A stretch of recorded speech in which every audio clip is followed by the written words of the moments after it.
आप सभी बच्चों को अशोक पोडभरे सर का नमस्कार। बच्चों, आज की मेरी क्लास है क्लास 12th लेखा शास्त्र, अकाउंटेंसी, सीजी और सीबीएसई के बच्चों के लिए, जिसमें साझेदारी फर्मों का लेखांकन, accounting for fundamental of partnership, जिसमें बेसिक कुछ हमको थ्योरिकल पोर्शन का नॉलेज होना अनिवार्य है। तो आज मैं आप लोगों को इसकी थ्योरी से रिलेटेड क्लासेस बता रहा हूँ। सर्वप्रथम देखेंगे कि पार्टनरशिप होती क्या है, साझेदारी होती क्या है। तो ये देखा गया है कि मनुष्य का जो स्वभाव है वो होता है आत्मविश्वासी होता है, स्वाभिमानी होता है। जहाँ तक संभव होता है वो सभी कार्य स्वयं करना चाहता है, परंतु एक व्यक्ति में सभी गुण होना आवश्यक नहीं है।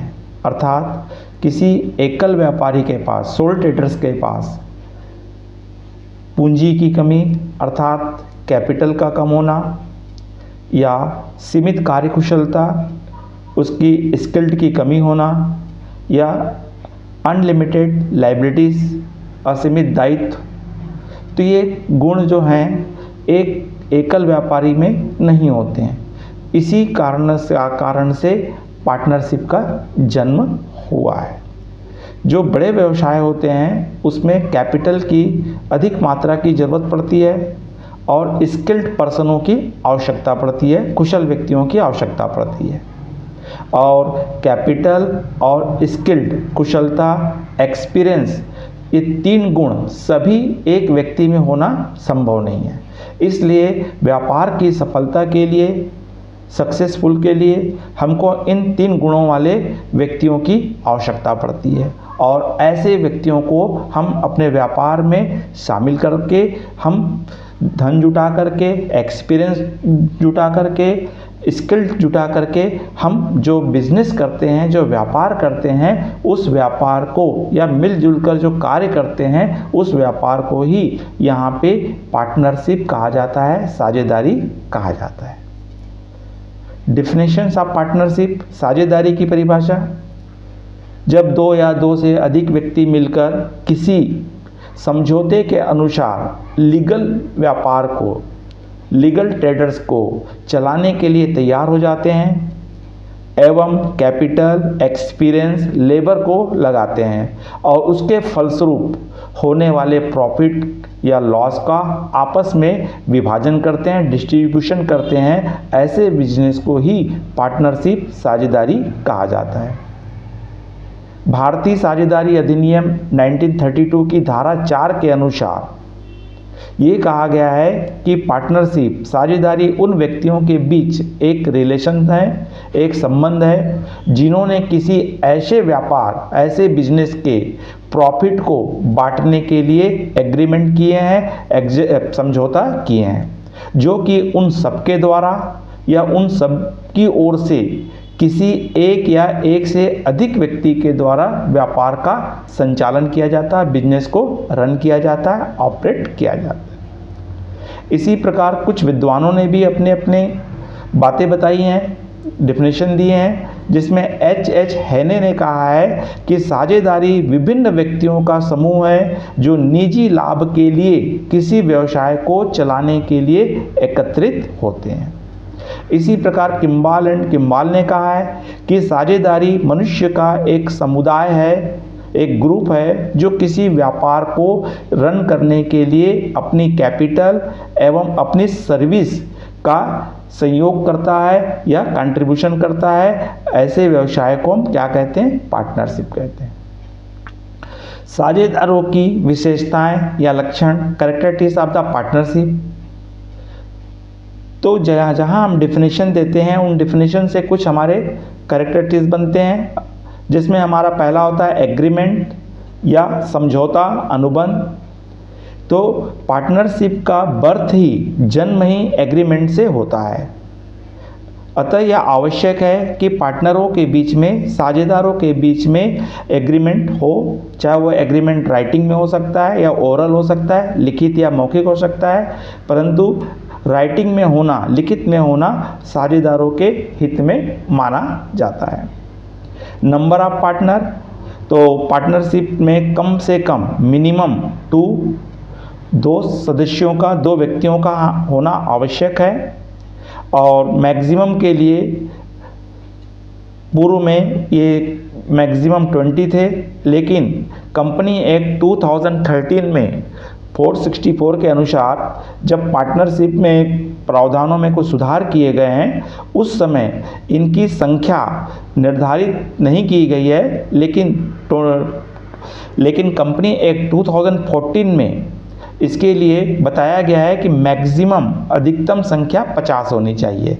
तो हम ये कह सकते हैं कि पार्टनरशिप में कम से कम 2 और अधिक से अधिक मैक्सिमम 50 व्यक्ति हो सकते हैं या 50 व्यक्ति हैं। अगर 50 व्यक्ति से ज़्यादा हो जाते हैं तो कंपनी बन जाती है। और बैंकिंग के लिए, अगर पार्टनरशिप बैंकिंग के लिए है, कम से कम 2 और अधिक से अधिक 10 व्यक्ति मिलकर किसी भी बैंकिंग पार्टनरशिप में शामिल हो सकते हैं। बिजनेस, तो पार्टनरशिप के लिए अनिवार्य है कि बिजनेस लीगल होना चाहिए, वैध होना चाहिए, और ये ऐसे किसी भी अनलीगल कार्य के लिए नहीं होना चाहिए। जैसे कोई चोरी करने के लिए, डाका डालने के लिए, किसी का मर्डर करने के लिए अगर कोई पार्टनरशिप बनाते हैं तो लीगल नहीं माना जाता है। कोई लीगल बिजनेस या सर्विस होनी चाहिए। शेयरिंग ऑफ प्रॉफिट, लाभ का विभाजन, तो पार्टनरशिप फर्म से जो भी प्रॉफिट होगा उस प्रॉफिट को जो आपस में डिस्ट्रीब्यूशन किया जाएगा। तो इसके लिए इनके बीच में आपस में जो भी एग्रीमेंट हुआ होगा उसके आधार पर ये आपस में प्रॉफिट का डिस्ट्रीब्यूशन करते हैं। एग्रीमेंट की कैपेसिटी, अनुबंध करने की एक व्यक्ति में क्या क्षमता होनी चाहिए, वो वयस्क होना चाहिए, स्वस्थ मस्तिष्क का होना चाहिए और वो दिवालिया ना हुआ हो। ऐसे व्यक्ति अनुबंध करने की क्षमता रखते हैं, एग्रीमेंट करने की क्षमता रखते हैं। प्रत्येक साझेदार का एजेंट होता है। जितने भी पार्टनर्स होते हैं फर्म के लिए एजेंट होते हैं। जिस प्रकार एक एजेंट अपने स्वामी के लिए कार्य करता है और एजेंट के द्वारा किए गए कार्यों के लिए ओनर, स्वामी रिस्पॉन्सिबिलिटी होता है, ठीक उसी प्रकार प्रत्येक साझेदार एक एजेंट के रूप में अपने फर्म के लिए कार्य करता है और उनके किए गए कार्यों के लिए फर्म उत्तरदायी रहती है। असीमित दायित्व, तो यहाँ पर अनलिमिटेड लायबिलिटीज होता है। अगर फर्म के ऋण को अगर चुकाना है तो प्रत्येक साझेदारों का दायित्व क्या होता है, अनलिमिटेड होता है और पृथक पृथक न होकर के कंबाइंड्स होता है। व्यापार का ऑपरेशन, व्यापार का संचालन, तो फर्म के सभी व्यक्ति या सभी पार्टनर मिलकर तो बिजनेस को रन नहीं कर सकते हैं। तो ऐसी स्थिति में उनके बीच में तय होता है कि कौन व्यक्ति या कौन पार्टनर किस कार्य को देखेगा। एग्जाम्पल के रूप में मान लीजिए 3 पार्टनर हैं, XYZ। X जो है MBA किया हुआ है, तो Y और Z ने कहा कि भाई अगर हमको फर्म को ऑपरेट करने के लिए हमको मैनेजर की आवश्यकता पड़ेगी, क्यों ना आप मैनेजर का काम आप ही कर लीजिए। आप क्योंकि आप MBA किए हैं, आपको मैनेजमेंट का नॉलेज है और जो सैलरी हम मैनेजर को देना है हम आपको दे देंगे। तो इस तरह से X बिजनेस को, एडमिनिस्ट्रेटिव वर्क को करने के लिए एग्री हो गया। Y को कहा गया भाई आप स्मार्ट हो, अच्छा टॉकिंग करते हो, अच्छा बोलते हो, एक काम कीजिए आप सेल का काम देखिए और जितना भी हम सेल करोगे उसका 10% आपको कमीशन देंगे। और Z कहता है कि भाई मुझे इसमें कोई इंटरेस्ट नहीं है, मैं पूर्ण रूप से आपके व्यापार के संचालन में समय नहीं दे सकता। हाँ, अगर कभी भविष्य में अगर आपको ऋण की आवश्यकता होगी या पैसे की आवश्यकता होगी तो मैं आपको कंट्रीब्यूट कर सकता हूँ। तो इस तरह से प्रत्येक पार्टनर अपने व्यापार के व्यवसाय को संचालित करने में अपनी भूमिका अदा करते हैं। पूंजी लगाना अनिवार्य नहीं, ये अनिवार्य नहीं है कि हर पार्टनर कैपिटल ही इन्वेस्ट करे। कई बार ऐसे स्थिति आती है कि मान लीजिए हमने जो बिज़नेस स्टार्ट किए हैं X और Y ने, उन्होंने कंप्यूटर फील्ड का बिजनेस चॉइस कर लिए। अब उन्हें कंप्यूटर्स का, टेक्नोलॉजी का कोई नॉलेज नहीं है, जिसकी वजह से उनको बिजनेस में लॉस हो रहा है। तो उन्होंने एक ऐसे व्यक्ति को अपना पार्टनर्स बनाया जो कंप्यूटर के क्षेत्र में महारत हासिल किया हुआ था, एक्सपीरियंस होल्डर था। तो उसको उन्होंने अपना पार्टनर बना लिए, जबकि उसने किसी भी प्रकार का कोई कंट्रीब्यूशन नहीं किया। तो हम ये कह सकते हैं कि हम ऐसे व्यक्ति को उसकी कुशलता को ध्यान में रख करके, उसके एक्सपीरियंस को ध्यान में रख करके भी बिना कैपिटल के पार्टनर बना सकते हैं। नेम ऑफ फर्म, फर्म का नाम, तो विशेष रूप से आपको ध्यान रखना है कि फर्म का नाम किसी शासकीय नाम से रिलेटेड नहीं होना चाहिए। केवल व्यक्ति ही साझेदार होते हैं। हाँ, तो पार्टनरशिप होने के लिए एक पर्सन ही होना अनिवार्य है।